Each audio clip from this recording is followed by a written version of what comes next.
Oke, Assalamualaikum warahmatullahi wabarakatuh. Di sini saya Livia Tieri, Arsanti Putri, Davina Kansa, dan Zamzana akan mempresentasikan mengenai electric vehicle. Jadi, apa itu electric vehicle? Itu merupakan kendaraan yang digerakkan oleh energi listrik yang tersimpan di baterai pada kendaraan.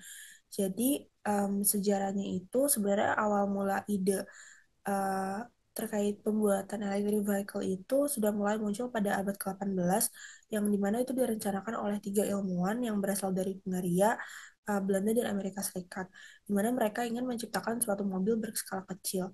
Lalu akhirnya pada tahun 1832 muncul EV pertama yang diciptakan oleh Robert Anderson, di mana itu berupa mobil dengan tiga roda dan baterai listrik. Lalu pada akhir abad ke-18 itu sudah mulai muncul mobil yang mulai berkembang dengan seat yang lebih banyak, yaitu mobil dengan 6 seat yang diciptakan oleh William Morrison. Akhirnya berkembang lagi, diciptakan juga 60 taksi EV di area New York, USA.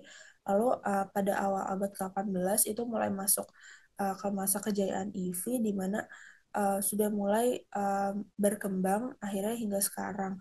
Bisa dilihat pada foto di sebelah kanan yang di atas itu merupakan prototipe EV pada tahun 1832 dan akhirnya berkembang hingga saat ini dengan EV yang beragam model dan ukuran. Ini adalah salah satu contoh dari electric vehicle, yaitu mobil model Tesla. Nah, bagaimana cara kerja electric vehicle ini?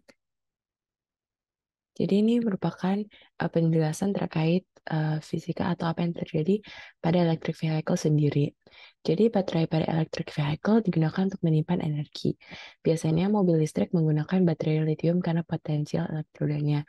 Nah, sel electric vehicle ini memiliki tegangan sebesar 3,6 volt. Nah, selnya itu digabungkan secara paralel dan juga seri. Nah, contohnya adalah di sebelah kanan ini adalah baterai Tesla Model S.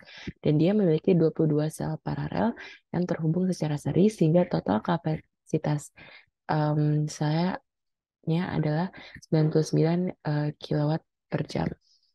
Nah, fungsi sistem atau manajemen baterai sendiri adalah untuk menjaga temperatur, status dari chargingnya, dan juga proteksi voltase. Dan terakhir, menjaga kesehatan sel baterai tersebut. Temperatur itu sangat penting karena jika terjadi overheat, akan membahayakan pengguna dari mobil itu sendiri. Nah, dan juga mobil listrik itu menggunakan motor AC. Jadi, inverter mengubah DC pada baterai menjadi AC.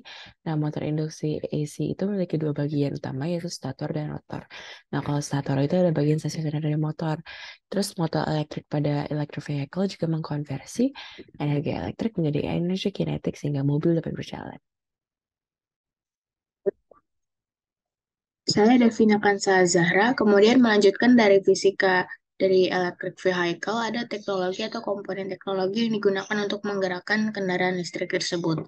Itu pertama ada mesin atau motor listrik yang digunakan untuk memberikan tenaga untuk memutar roda. Terdapat dua tipe yaitu direct current dan alternating current. Terus kemudian ada inverter yang berguna untuk mengubah arus listrik dalam bentuk DC menjadi AC. Kemudian ada drivetrain. Jadi EV ini memiliki transmisi kecepatan tunggal yang mengirimkan daya dari motor ke roda.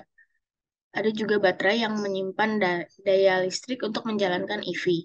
Kemudian terakhir ada pengisian sebagai titik pengisian daya EV atau colokan ke stop kontak untuk mengisi daya baterai EV.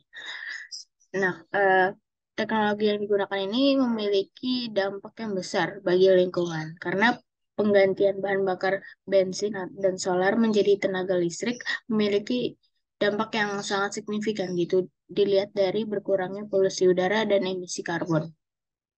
Penggunaan kendaraan listrik ini untuk mengurangi ketergantungan pada minyak dan pencemaran lingkungan, serta sebagai solusi untuk krisis energi dan masalah lingkungan karena teknologi mesin listrik dan baterai yang digunakan itu.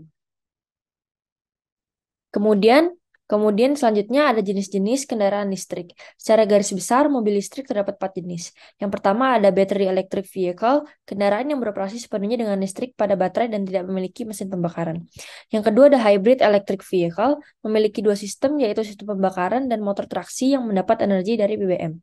Kemudian yang ketiga ada plug-in hybrid electric vehicle, memiliki mesin pembakaran dan motor traksi listrik yang disebut sebagai series dari hybrid.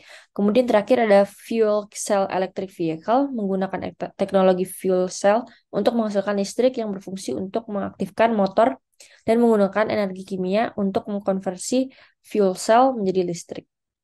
Sekian dari kami, terima kasih.